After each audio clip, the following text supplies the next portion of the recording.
On behalf of the Department of English, University of Gour, this is Amit Bhattacharya welcoming you all to this new session of the online lecture series that we are organizing. Good morning, good afternoon, or good evening, wherever you are. Well, today we are very happy to have in our midst Dr. Erin B from New York University, and she is going to speak on online theater during the COVID crisis. So, there is a saying in showbiz that the show must go on. Whatever be the case, whatever be the crisis, the show must go on. During the 1590s, during the plague, when the theaters were closed, theater didn't die out, thanks to the itinerant players. And today, during the COVID-19 crisis again, rather than going beyond the city limits, we are being confined to our rooms.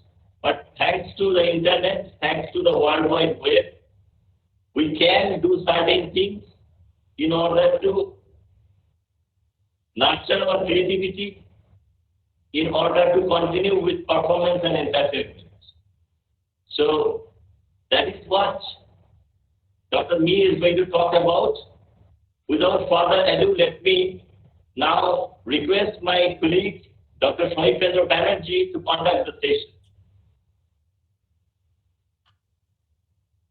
Yes, thank you, Professor Amit Bhattacharya.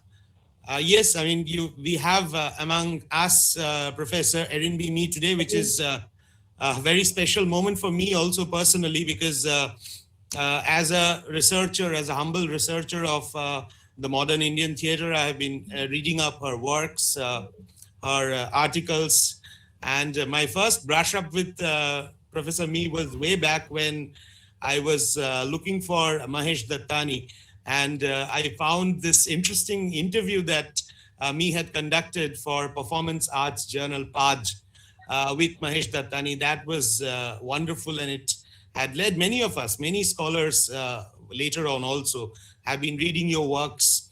And then Professor Me came up with, of course, Drama Contemporary India, and later on the Theatre of Roots, all of which have been very illuminating personally for me. So I'm very excited and very proud to be able to host Professor Me today. And yes, as Amita has rightly mentioned, she will be speaking about something that is very, what should I say, very matter of concern for all theatre practitioners across the world. I mean, as part of a small theatre group, I would say, which is at the University of Gour, the drama club, we have a drama club, Dr. Me here, with our students, and as part of the theatre community here also, we are all worried as to what might be our future. So without wasting further time, I would request Professor Me to speak on the topic right now. Thank you. Thank you. Thank you so much for that beautiful introduction. It's an incredible pleasure to be here, and I have to say, it is one of the silver linings, I think, of COVID, that we are all, I mean, I would not have been invited to speak to you if we weren't able to meet over Google Meet or Zoom or whatever we're all using. And I hope that this kind of opportunity that COVID has given us or shown us or emphasized, because in fact it was always there. But now that we're all used to being online and talking with each other online, I hope that these kinds of interactions will continue. And I do think it is one of the possibilities that COVID has offered us. So I want to start by talking about how COVID is actually creating, I don't want to pretend that it's fun or that people aren't dying or that the world economy isn't affected. But I do want to try today to give you the silver linings and the positive aspects of what COVID has offered us in terms of thinking new thoughts about performance. So I think COVID-19 is actually creating an exciting new performance environment in which none of the old rules apply.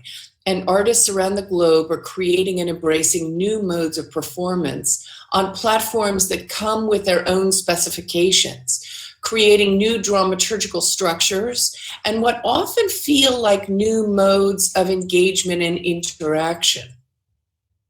Counterintuitively, while COVID has hampered togetherness and travel IRL in real life, some of these performances have brought artists and audiences from numerous nations together URL and have created new possibilities for collaboration. And so that's what I'm actually going to go through here.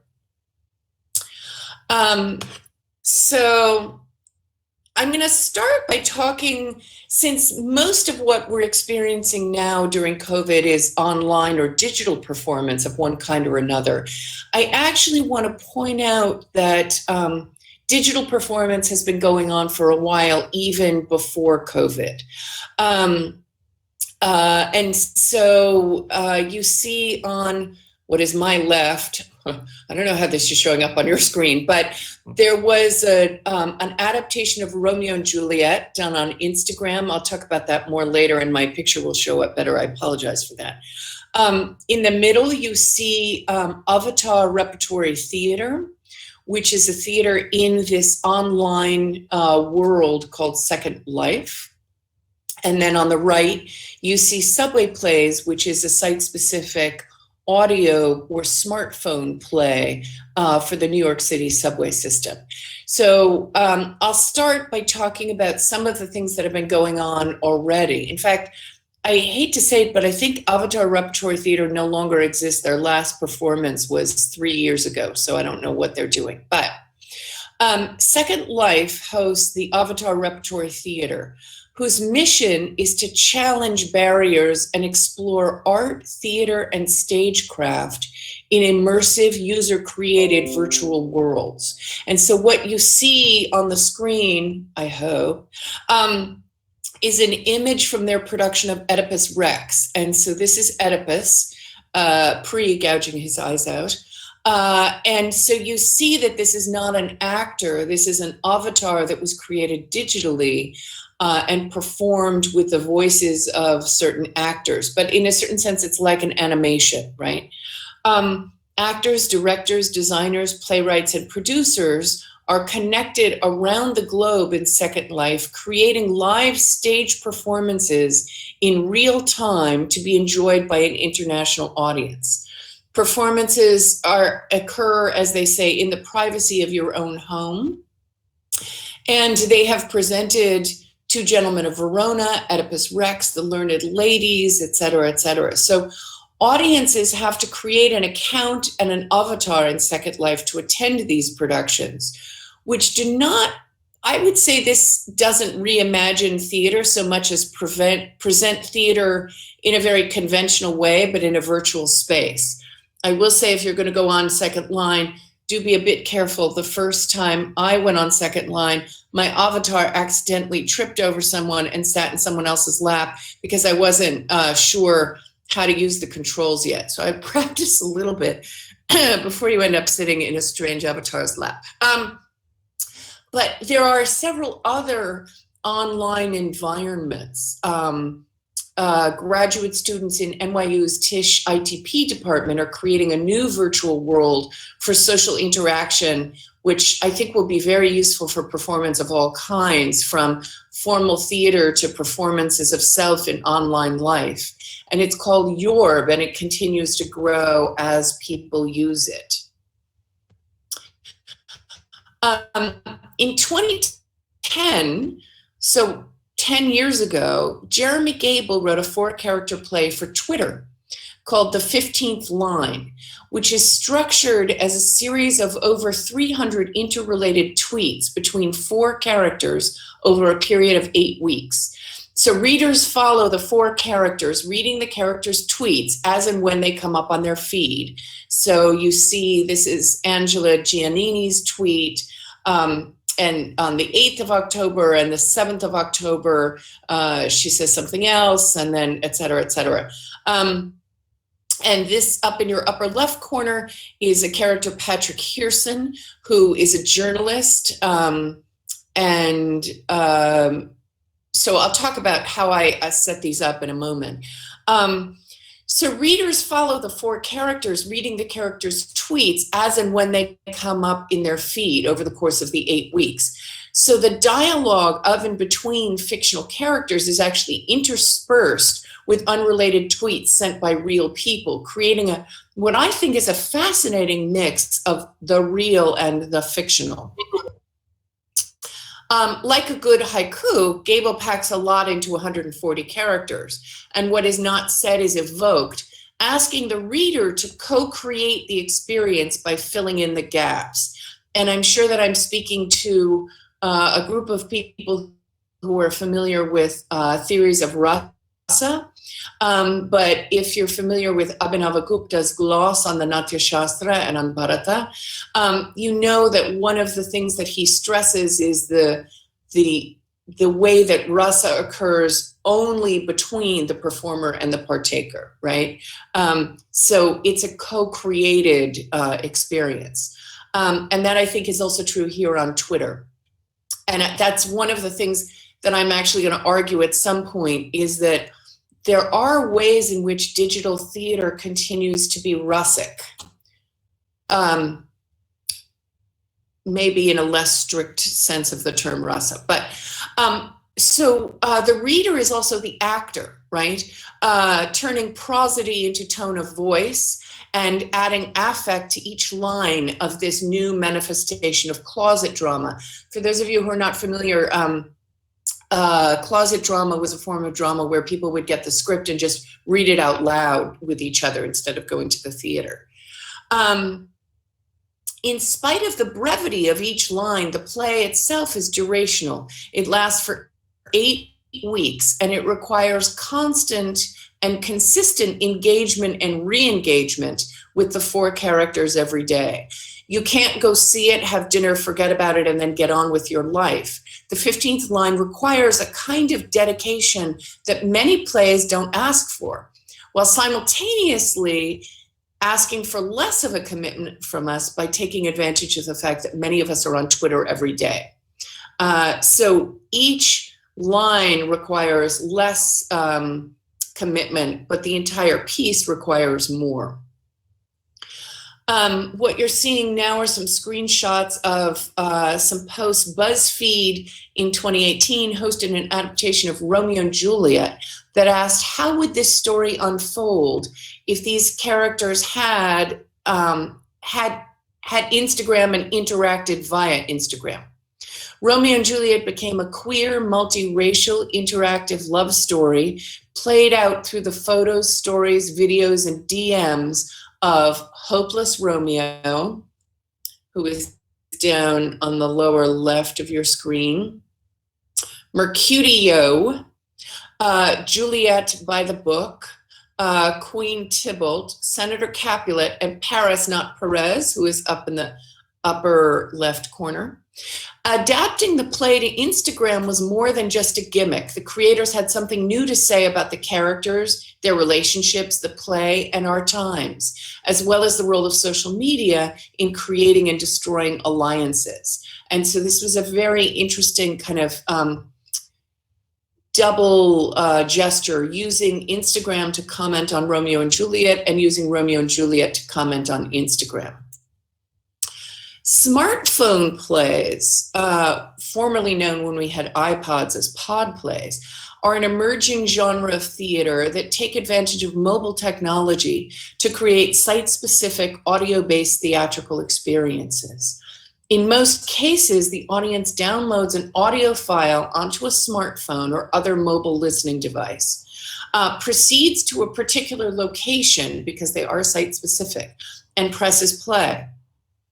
one of the defining characteristics of a smartphone play, in contradistinction to a radio play, a podcast, an audio tour, or a sound installation, is that the best ones take place in, make use of, and interact with the sites they inhabit. So the listener, again, co-creates the experience by mixing the intimacy of the dialogue spoken right into their ear with the vastness of the site they inhabit. The other thing is that the listener mixes the fixed recording, right, which never changes, with the always changing site of the experience. And this genre is actually receiving more attention recently because these pieces are perfect for social distancing. You can take your smartphone to the site and listen to it by yourself in your own time, et cetera, et cetera. So This Is Not a Theater Company created a piece called Ferry Play for the Staten Island Ferry. And so the upper New York Bay becomes the set, and voices from the ferries past or present on the recording mix with live voices from other people on the ferry who become characters in the play. Leaving audiences to consider their role in the live performance event that is the Big Apple. The dialogue encourages them to pay attention to every surrounding sight, smell, and sound, and those elements then play a substantial role in the experience. Ferry play is a self-scheduled performance, so audiences can ride the ferry late at night, early morning, or any time in between. They choose the day and time, and that then affects the experience they have. So the play is vastly different at sunrise than it is in the middle of a rainy day or an evening commute, right? Ferry play has 2 acts. The first act takes place on the ride from Staten Island to Manhattan, and the second act takes you back from Staten Island to Manhattan. But Act 2 can be experienced right after Act 1 or hours later. Some people have done Act 1 and then had dinner, a 2-hour dinner, and then come back and done Act 2, or it can be done months later. And so this kind of self-scheduling where you can choose the day and time of the performance that you go to has become much more common during COVID with different energies. So instead of the show being at sort of 8 o'clock at this location, you get dressed up, you go, you can, the theatrical pieces sort of permeate your everyday life a little bit more. This Is Not a Theater Company has created a trilogy of smartphone plays for the New York City subway system for the N, L, and 7 lines. I'm going to try to, well, I've got a video here, but I'm not sure it's going to work too well in this format. But each play tells stories connected to the subway line where they take place. But they also invite the listener to engage with the world beyond the ride using their imagination and senses. And so counterintuitively, even though you use, the audio is delivered to you via a smartphone, you actually are encouraged to put the smartphone away and really pay attention to what's going on around you live. And the New York Times reviewed this and said, part history lesson, part urban travelogue, the plays are populated with New York archetypes, including lost tourists, annoyed locals, and idiosyncratic passengers. And so I think these smartphone plays also blend the communal experience of being in a crowded theater with the excitement of having a unique experience. And that's another thing that pandemic plays, there's a multi-day interactive pandemic play on Facebook, and there's theater by phone where you call in. They're very expensive because you have to pay for the phone calls, but let me play you a little of this so you get to sense it.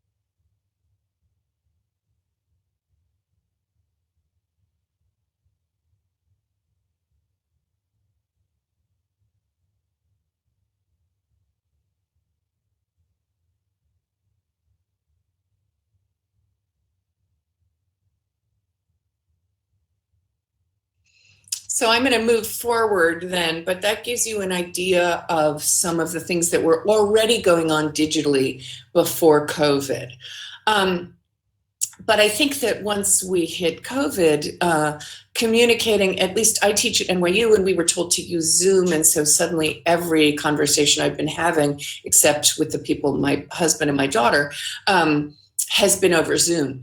And so I think communicating with everyone over Zoom has shifted perspectives such that artists from around the world are gathering in virtual spaces and playing to international audiences rather than working with and playing to people who can get to a particular piece of real estate. From my location in Buenos Aires, I was able to, we came here for work and got quarantined. So I'm in Buenos Aires, actually. I was able to attend productions at the National Theatre in London, the Schaubühne in Berlin, La Comédie Française in Paris, and the Stanislavski Electro Theatre in Moscow, as well as lectures on theatre given in Kochi and Beijing. While most of these were films of formerly live performances, several playwrights began immediately to write site-specific plays for Zoom. And what you're seeing on your screen is a screenshot of What Do We Need to Talk About by Richard Nelson, which premiered at New York's Public Theater in April 2020. And there's actually another piece that I'm doing with another playwright written specifically for Zoom called The Guru of Touch. And that will be part of the Edinburgh Fringe Festival, which is now online. Beginning on April 3rd, This Is Not a Theater Company staged an online durational participatory adaptation of Charles Mee's Heaven on Earth.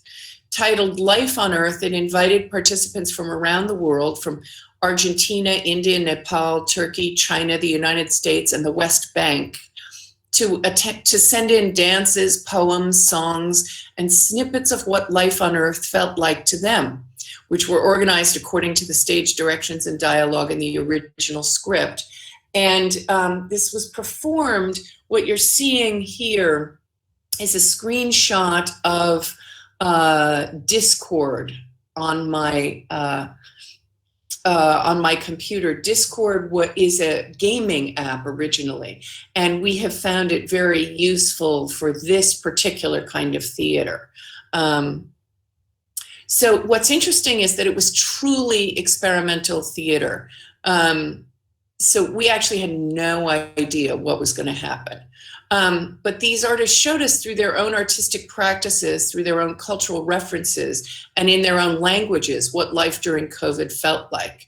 And audience members began to join in. So they sent in their own poems. There was a beautiful poem that an audience member sent in. Recipes. One audience member said, I'm making carrot cake. Here's my recipe. And one audience member said, I'm using sheets and pillows to build a tent in the living room for my kids. So here is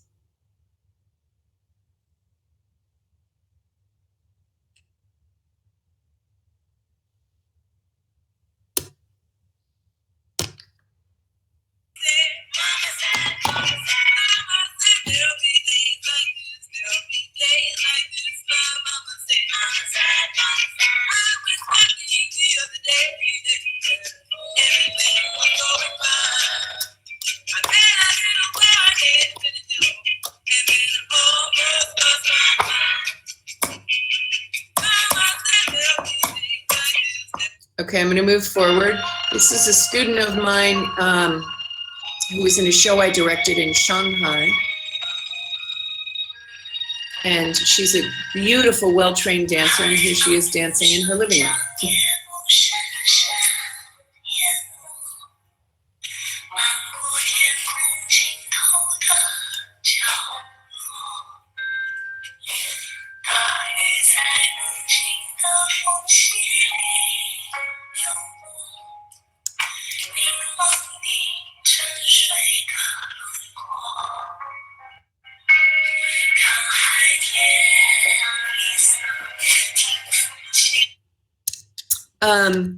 So I just want to go back to that for a second to say that it was really interesting. We didn't know know how participatory it would be. We didn't know if anybody would enjoy or want to participate with us, but people started adding things into the sort of chat. My original thought was to do this on WhatsApp, but we couldn't change the names of Discord. Allowed us a certain flexibility in a kind of backstage area where the stage manager and I and our technical guy could kind of say, oh, wait a minute, let's do this, let's switch that, let's, cue, blah, blah, blah, blah. So we can talk about stage management in these online worlds too. Let me just go back to this, which is, it does end up looking on your computer screen a little bit like WhatsApp. And so you see at the top, Marisa has sent in a little monologue, Phoebe Sanford has put in her dance, et cetera, et cetera. And it was really interesting because I think it also asks us, to rethink what theater is. Where does theater take place? Who writes it? What does it mean to direct it? What is live? What is participatory? And so here was a performer, and I said, send me a dance, and this is the idea of the play, and this is what she sent, and we added it in. The woman from Turkey wanted to be live and added in herself. And then they actually, if I had thought, I would have given you, there's an actor in Nepal who's quite wonderful, a good friend of mine, and he did a cover of a Ranbir Kapoor kind of Bollywood song in his bathroom. So it was just really fun to see what people came up with. And so the theater technically was this platform Discord, but in a certain sense, each scene took place in an entirely new set. And, that's the other interesting thing is that in these pieces, actors are designing their own sets, they're designing their own costumes, they're finding their own props in their house. And so it's a much more, democratic is probably the wrong word, but it's a much more diffuse. Everyone is sort of in charge of every aspect of their own performance. And I think that's a really interesting thing too. The stage manager for Life on Earth was coordinating participants from numerous time zones. So from Canada, the US, Argentina, Italy, Spain, Nepal, Kochi. I don't know if you're familiar with the work of Chandra Dasan, but he did a beautiful recitation of a poem, Beijing, etc. So there was, and everybody had a different wide variety of Wi-Fi capabilities and, et cetera. So this is the URL for the play, and it will live, the play will be there forever. It was also very interesting to see, if you take a look at the play, in the beginning, a lot of people, a lot of audience members, because they didn't quite take the time to get the structure, were all sort of like putting comments in and everything like that. But it really began to settle down into a gorgeous, beautiful conversation.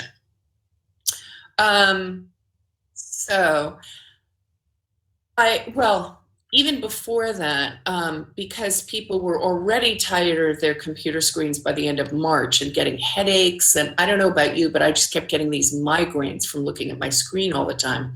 So we created a 25-minute site-specific participatory multisensory play in your bathtub.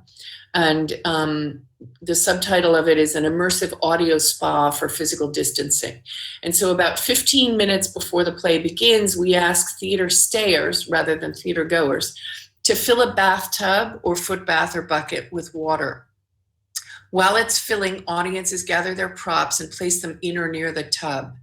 Props include a relaxing beverage of your choice, so you can take wine or herbal tea or whatever you want, a candle, scented or otherwise. We suggest you turn the lights off in the bathroom. Bath oil, and that can be scented bath oil or coconut oil or olive oil, bubble bath, whatever. A washcloth soaked in water.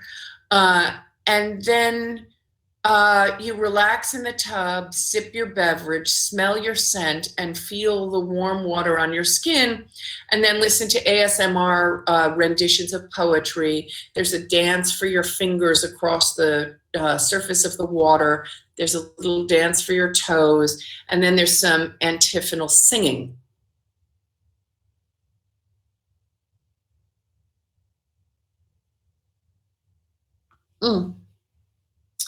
Sorry, I keep forgetting to unplug my microphone. So now you can hear this. So this is some antiphonal singing. So Jonathan is singing, and then you're welcome to sing along with him or after him in response.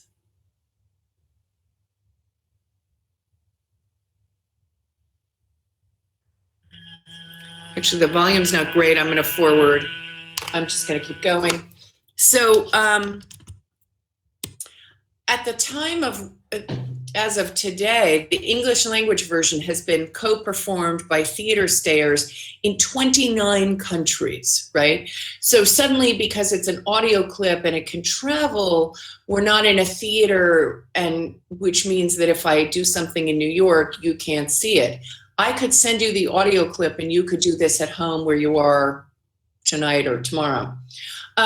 It's also going to the Edinburgh Fringe Festival, and it was picked up by this Russian theater company. This is Sonia here in her amazing bathroom. I want this bathroom. And so it was translated into Russian and presented by the Wow Wow Wow Theater in Moscow. It's also currently being translated into a combination of Argentine, Colombian, and Chilean Spanish. And so the other thing is, there's this interesting counterintuitive aspect to digital performance, which even as this piece is tied to a very specific location, which is the bathroom, it has actually been unmoored from a specific piece of real estate that necessitates physical travel, allowing it to roam the world freely. And we also debated having the play available all the time, but we chose specific performance times because although people were alone in their bathrooms, they knew that other people were experiencing the same play elsewhere in other bathrooms or showers or buckets or foot baths or whatever. And it created a sense of community. So this was also then a really interesting, I was able to attend their sort of opening performance, which was amazing. And I wouldn't have been able to do it otherwise. Now, I will also say that while many arts organizations were going digital and international, Teatro Ciego in Buenos Aires went very local with what they would call teatro en su casa, but I call takeaway theater. I ordered 2 tickets to the show, which came in this box that you see down right. And it was a vegetarian meal, and it came with wine, and the food was delivered, and I opened it to find, you'll see on the left-hand side, they gave us a table mat and an eye mask and a candle and water and wine and these three-course meal and then a little dessert. And they said, arrange the meal in this particular way, boxes, I don't know if you can see the numbers, but boxes 1, 2, 3, blah, blah, blah. Turn out the light, place my eye mask on my eyes, press play on the audio, and then listen to the audio play while eating the dishes that corresponded to each scene. And to me, this is almost like literalizing the theory of rasa, right? Tasting theater. So Teatro Ciego describes this as a gourmet experience and a game. But to me, it was like a kind of takeout dinner theater. And you can see in the upper right-hand side what the table looked like at the end. So I think that when there is a vaccine, some theaters will go back to business as usual. But in the meantime, I would argue that new modes of theater have been invented. Some of them interesting enough to remain with us post-quarantine. I mean, I love to have takeaway theater all the time, right? They retain aspects. Does that mean somebody's turned on their mic, I think? So I would actually argue that new modes of theater have been invented, and some of them I think are interesting enough to remain with us even after quarantine, because they retain aspects of liveness even on screen, and they challenge us to rethink what theater is, and they're playing with notions of time, they're playing with new dramaturgical structures, they're playing with new modes of engagement, and they're bringing international audiences and performers together. And what you see on your screen now is a platform called Shindig. I went to my college reunion and they had a dance party. And so these large boxes at the top are where people are performing. And at the bottom, you see the faces of all the audience members. And you can choose to go up into a top box and perform or not, right? Or you can be drawn up to perform or not. So this is a really interesting platform for performance. It's also really expensive to use, but I think kind of a fascinating new potential mode of doing theater. So that's my presentation, and I'm ready for questions, discussions. I'm happy to, oh, whoops, I was not following the chat. So there's some stuff in the chat.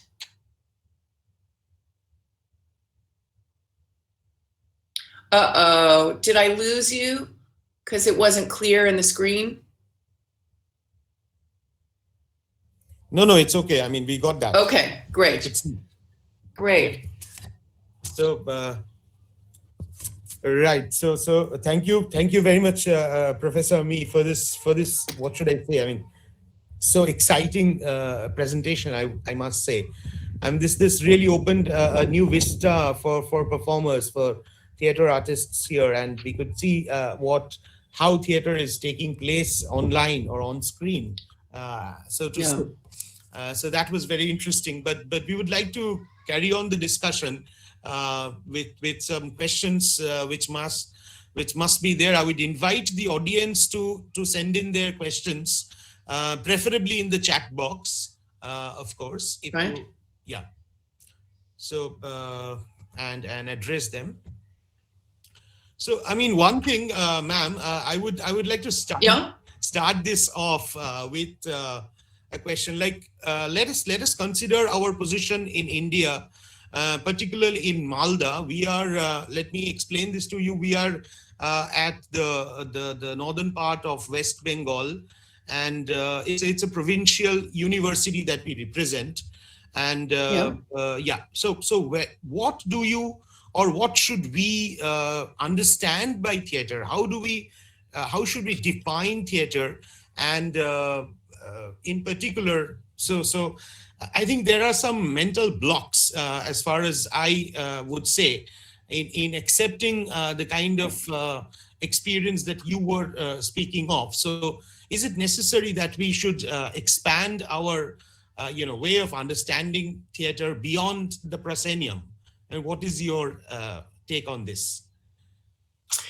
I think we should all be expanding beyond the proscenium. Always. And I mean, the proscenium really, if you think historically about theater, it's a relatively recent phenomena, and one that divides the audience from the performers, one that I think creates a kind of capitalist structure, right? So that I pay for a ticket, I go in, I sit down, you show me what you've done, I sit there relatively passively and absorb it, right? And so I'm more interested in more interactive theater anyway, so theater off the proscenium, street theater, things where you really have to really take into account the liveness of it. I mean, in a way, proscenium theater is kind of fake live, right? It's not all that different from seeing a movie that you don't interact with. I mean, it is, but so I would say let's expand our notion of theater. Let's embrace, you know, all the kinds of things that might be possible. And I'm a little distracted because while I'm talking, I'm seeing great questions in the chat.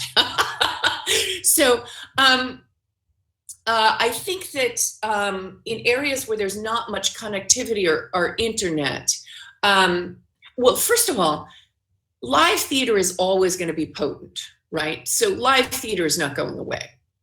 It hasn't gone away for thousands of years. It's not going to go away now. COVID is not going to kill live theater. It's not that powerful.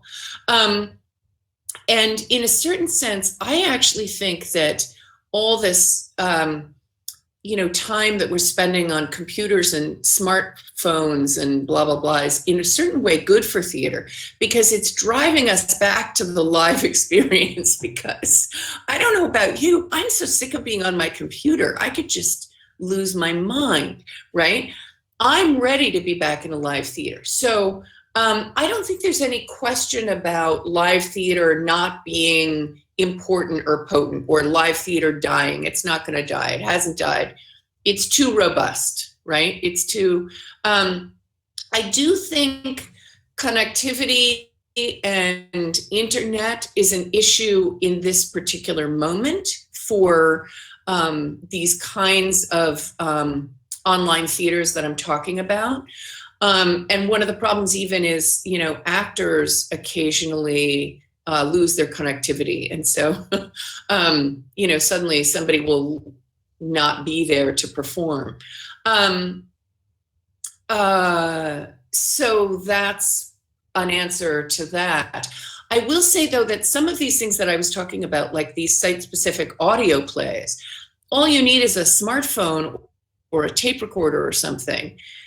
Record a play. And, you know, I'm working on one now. I'm reading a great book about trees and how trees speak to each other. They have this form of communication. And I want to make a play where you take the audio play out and sit under a tree and listen to it. That doesn't activity, you know, I mean, you download it, right, or something like that, but then you don't need that. So in other words, I think there are ways of getting around issues of Wi-Fi.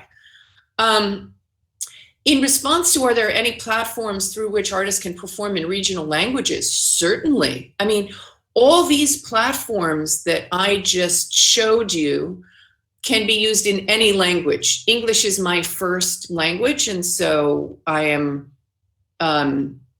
my examples are in English, but there's no reason not to use Discord or, you know, Twitter or anything else in any language. Now,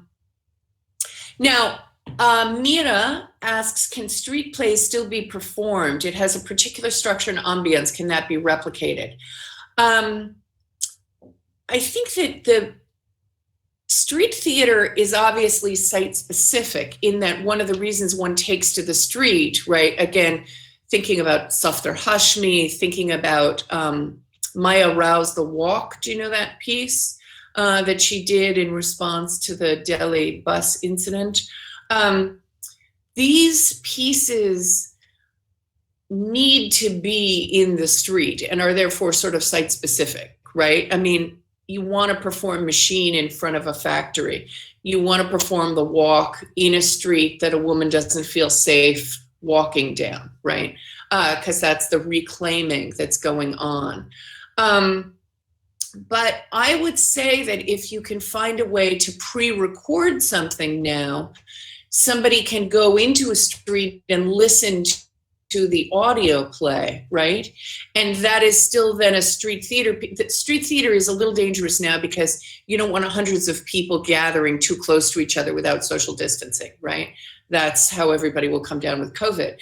But the advantage of audio plays that you can take with you on your phone or something like that is that you can go at any time and you can do it. Now, the downside is how many people have smartphones, right? They're incredibly expensive, not just the phone, but then the data plan and all of that. So I do think that while smartphone plays make theater more available to people in terms of their location. It's, you know, a lot of what I'm talking about also takes place on a computer. You have to be able to afford a computer, or like me, have your university give you one, right? So that's, I think there's a class issue, right? So sociopolitically meaningful theater, absolutely. I mean, you can do whatever you want. I would argue that the piece that we did called Life on Earth is actually deeply political. And if you go onto that platform and just take a look, there was in fact a whole conversation and presentation about what life is like in the West Bank, which, as you know, is under occupation by the Israelis. And so to some extent, there's a question of what does quarantine add or subtract or do to occupation, right? And for people in, for example, New York or Florida, I mean, I'm sure you've seen what's been going on in the United States. People are really behaving like idiots. But, you know, all these people sort of saying, oh, it's so difficult to wear a mask, and whining about it. You know, there are people who have lived under military occupation for 40, 50 years now, right? And so when they come into a conversation about what life is like under quarantine, it is politically meaningful, I think. So, so I think that these are platforms. You can do whatever is interesting to you with them. They're tools. Wouldn't it be preferable to call these pieces performance art? I don't know. Here's what I think about that.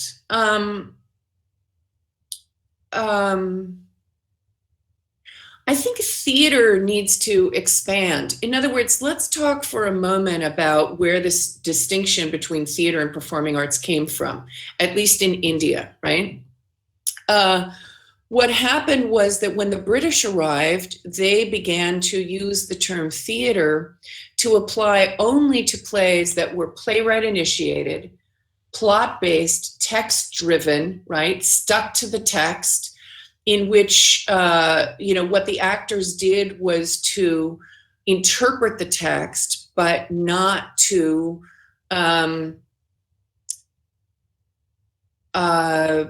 you know, comment on it, right? So in such a situation, something like Kuriatam isn't theater, right? And so then all these books were published called Indian theater, and they started with Sanskrit drama, and then there was this gap of, you know, thousands of years, and then there were these new plays, right? Very sort of proscenium, colonial, right? So that's, and then something like Kuriatam gets called a performance art, or Nautanki, or something like, right? So that's the term theater and the term performance art. These are political terms. I'm interested in expanding the term theater to include things like Kuriatam, things like Twitter plays, things like, right? Why not? Can audio plays be used more vigorously during this COVID times? Absolutely. I mean, I think they have been being used quite vigorously in this time. So yeah, I would say yes. Virtual theater can't create the same impact as street theater.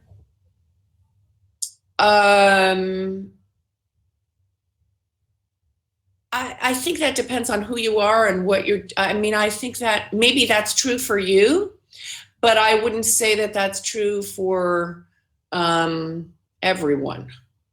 You know, I mean, in other words, I think that depends as much on you as it does on the theater piece.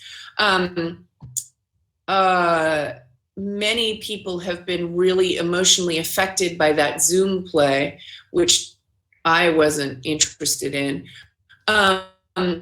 And a lot of people have been deeply affected by these audio plays because there's something about a performer speaking right into your ear that's incredibly powerful. So that's up to you, I think. It certainly isn't as powerful for everybody, but it's more powerful for some. So just, should theater performers start training themselves to face the camera instead of practicing to interact with a live audience?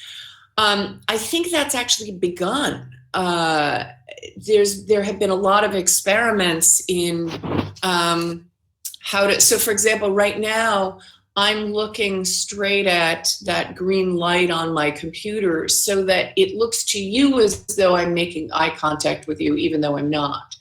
Now I'm actually looking at your photos, right? So I'm actually making eye contact with someone who's on their computer, but it doesn't look that way to you. So yeah, there is a kind of very odd retraining that needs to happen. And I don't know last, and I don't know how interesting Zoom plays will be in a year. They might be interesting, in which case it's worth retraining people, but maybe not.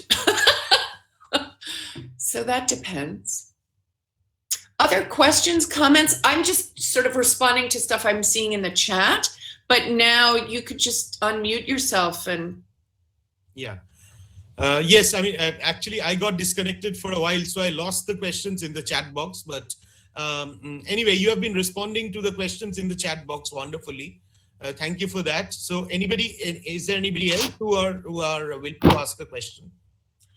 Well, just to continue it once again. I mean, as somebody who has seen Indian theatre very closely, so you have also worked with. K.N. Panikkar's plays, you've directed K.N. Panikkar's plays. So from there, yeah. I think that was in the early 1990s, yeah. Dr. Me. So from there, did you know then that you would move towards such an alternative medium, like this is not a theater company? Or, I mean, what are you planning for that? So how do you see this journey from the proscenium towards a different mode altogether? I actually think that the work I'm making now is directly attributable to Panikkar.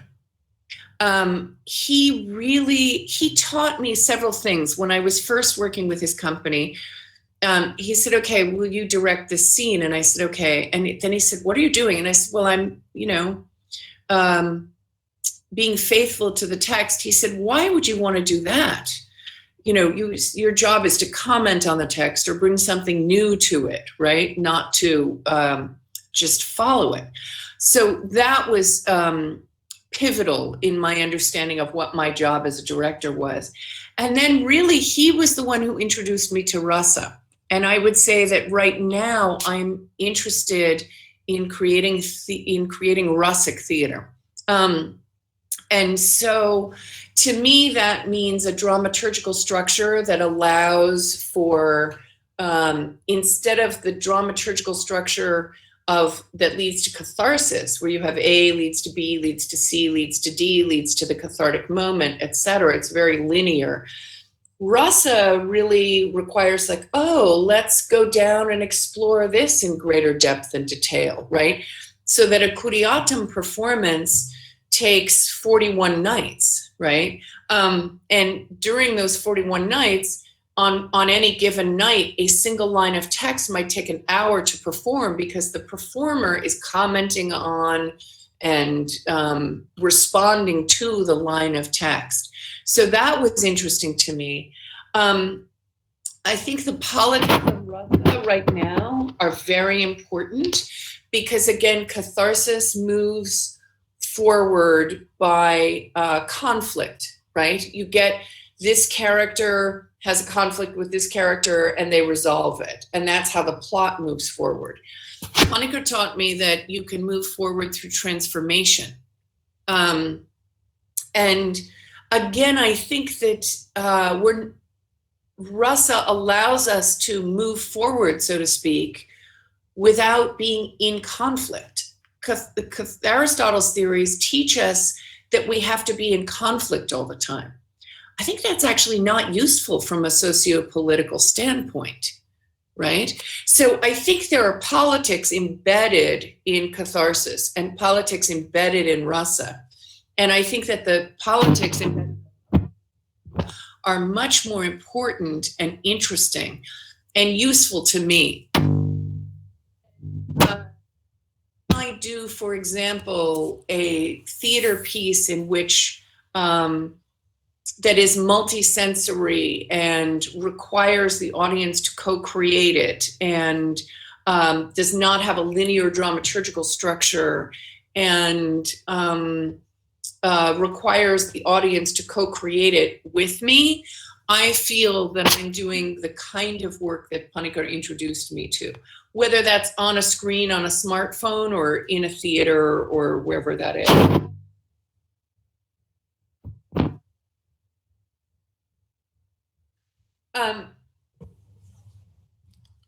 Yeah, so the Abita has a new question. So as a teacher, how can she enliven play reading sessions? And she asks for suggestions. Abita, can you unmute yourself and tell me exactly what you mean? So are you reading plays in the class out loud with the students? Where are you? She's gone.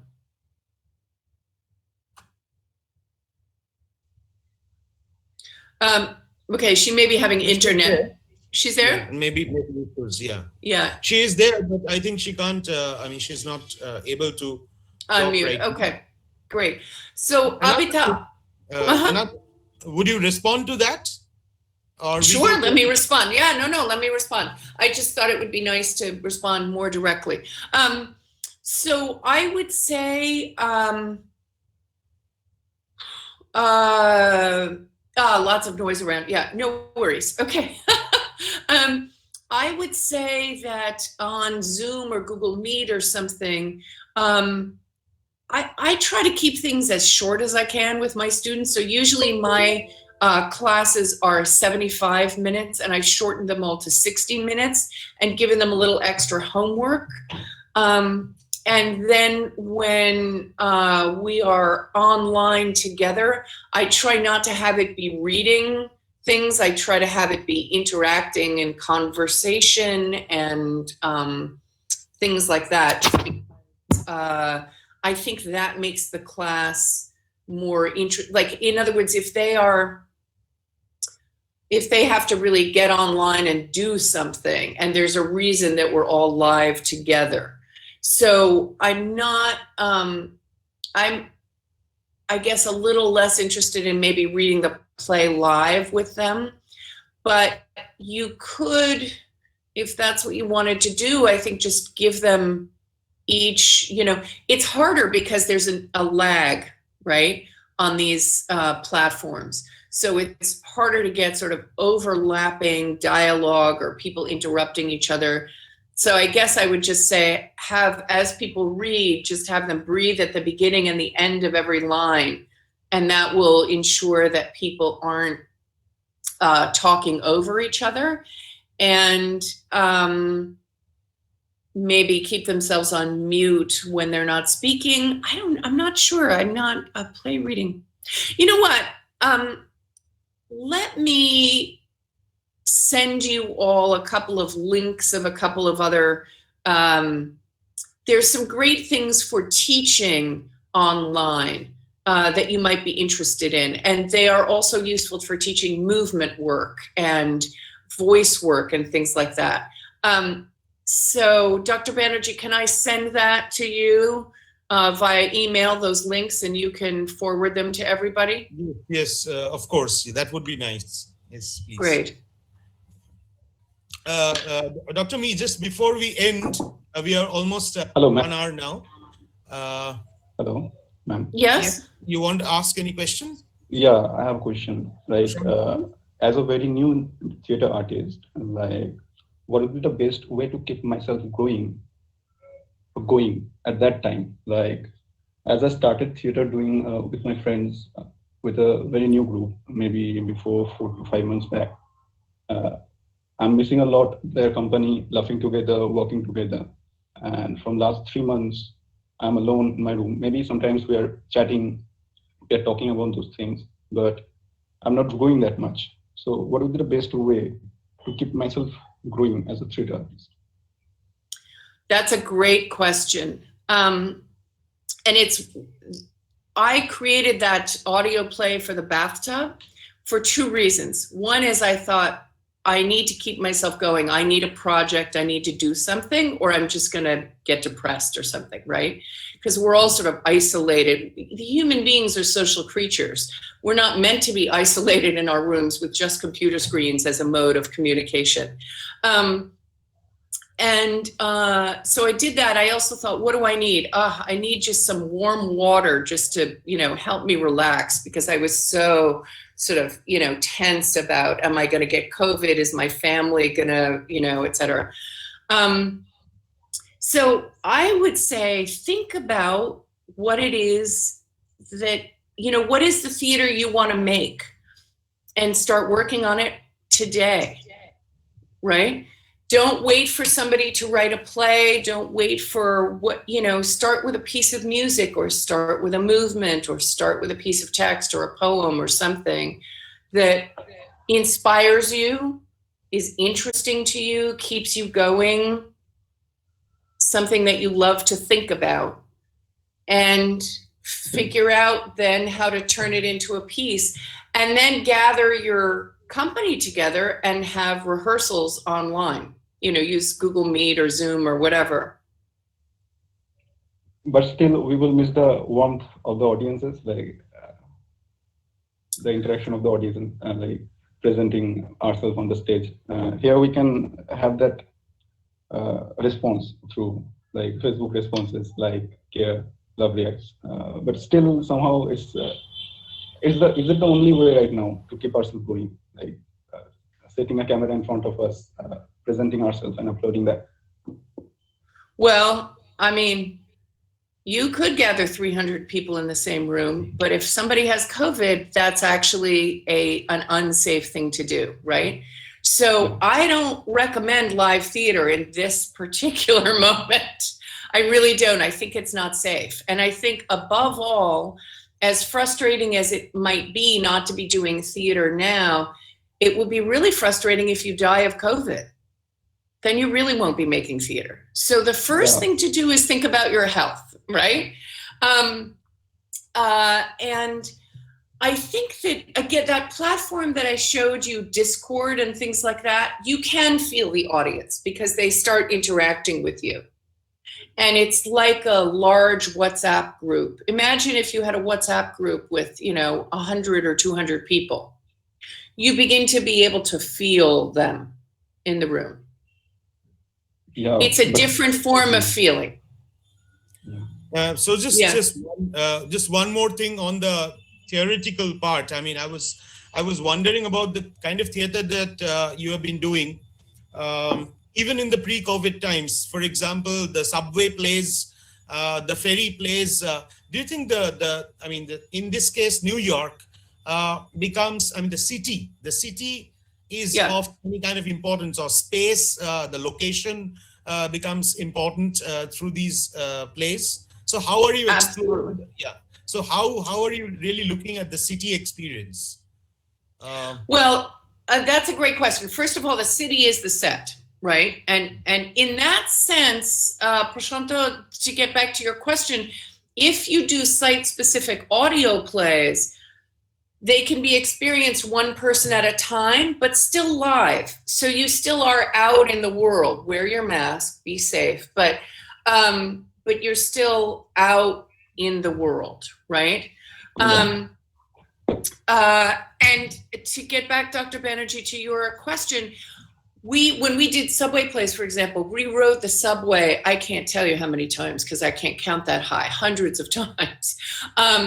And we were saying, okay, at this stop, this is what you see when you look out the window. At this stop, this is what you see. This is the 7 train, for example, each stop is almost in a different country. So 74th Street is Little India. 86th Street is a Colombian neighborhood. So people get on and off speaking different languages and things like that. So we timed it, and we had 2 Hindi-speaking young women, teenagers, and they started speaking sort of partway in, and then they got off when we thought the audio play would be at that stop, if that makes sense, right? So, so I think that you have to really know your site very well and be sort of commenting on it and working with it for the timing to work. Does that answer your question, or was your question different? Yeah. I mean, that is it. Yeah. The place and how the city, the town, the space actually evolves through it, and how you're doing it, how you're planning the whole thing. Yes. Right. So I mean, I think should we take some other questions, because the chat is again filled with some more questions. Would you take a look? Yeah. Sure. Given the immersive experience that digital platforms allow and the tailor-made nature of performance in the said medium, can we really expect quality art? I think that in any genre, there's going to be some terrible work and there's going to be some brilliant work. That doesn't depend on the genre. That depends on, the people making the art. So there is nothing inherent in digital theater that is better or worse than live theater. It may or may not be to your taste, right? I will say that some of the first early Zoom plays were horrible, but that's because people were still learning how to do them. So in other words, people have had a lot more practice doing proscenium plays than they have had Zoom plays have been existing since March. Proscenium plays have been existing for the last, 150 years, right? So there's been a lot more time to practice. So I don't think there's anything inherent in the medium that is better or worse in quality. I will say that right now, some of the Zoom plays are really, really terrible. But again, they will have a sort of interesting moment and you think, oh, that's an interesting possibility or something like that, right? Mobile theater is a form of popular theater exclusive to Assam. The groups travel to with their cast. Okay, suggestions for mobile theater. I mean,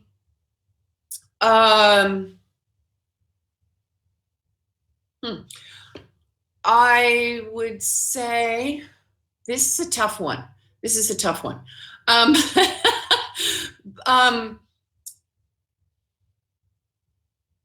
What if they traveled with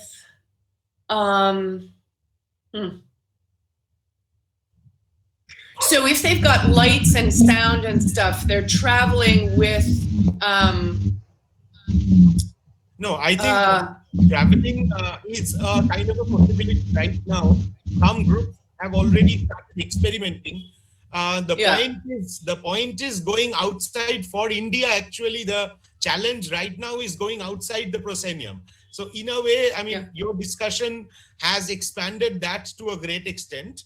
But I mean, the mobile theaters of Assam also, everybody is facing problems. There's no doubt in that. Yeah. But I think what Professor Me has suggested, now every performer, every artist has to take the cues from these suggestions and think of an experience which would be local, which would be relevant for their troupe, their performance kinds, basically.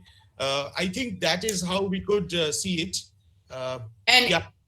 India invented the non-proscenium theater. Well, I mean, you didn't invent it, but I mean, from the days of Bharata, we don't know if Bharata really existed or not, or if that's a pseudonym or whatever. But my point is, the Natya Shastra, which was written somewhere between 200 BCE and 200 CE, talks about that theater that's discussed there is not proscenium theater. So, you have in your own traditions many solutions to these current problems. The traveling theater is a little bit harder because travel is difficult. I'm assuming there's some restrictions on travel and things like that, right? But if those performers could find a way to do a similar thing online and tape it and show it or something on a, you know, even you go to a small, I mean, I guess I'm also wondering where they go and, you know, I think there are definitely ways of doing Titanic, Lear, Hamlet, Ramayana in some of these digital platforms as well. The characters can tweet, or the characters can take turns speaking in a Google Meet like this or something. Right. So I think we are done with this. I won't take any more questions. We end here. So I think Professor Amit Bhattacharya has got some connectivity issues today. So on behalf of the Department of English, I will do the sum up. We have already been discussing, so we have done the summing up in a way. Many thanks to Professor Erin B for being with us today. It's morning in Argentina, but it's already, the sun has set in India at our place. Anyway, so it was an experience for all of us to learn of the devised theaters, to learn of these new possibilities in theaters, and what is, I think, what as the audience members should also keep this in mind, that Professor Mee has always highlighted the experiment part of it. We never know, in theater, we never know what is coming up next, what would happen to the work that we are doing right now. We have to keep searching. I think that is what theater is all about. A theater is about the search. Theater is about finding out what we can do with things. And it's also important that we unlearn certain, ideas that we have been holding ground to, right? So on this note, I once again, on behalf of the Department of English, and there have been many theater, friends from the theater who are here today, who listen to you, and I hope they have been inspired to carry on their work amidst COVID. Okay, so well, thank you. Yeah. And to everyone who is still here, I put my email in the chat. Please feel free to email if you have further thoughts or questions. I'm happy to email. So thank you very much. Yes. Thank you so much for having me. It was our pleasure. So hope we'll meet soon again. Okay, we will. Bye. Thank you.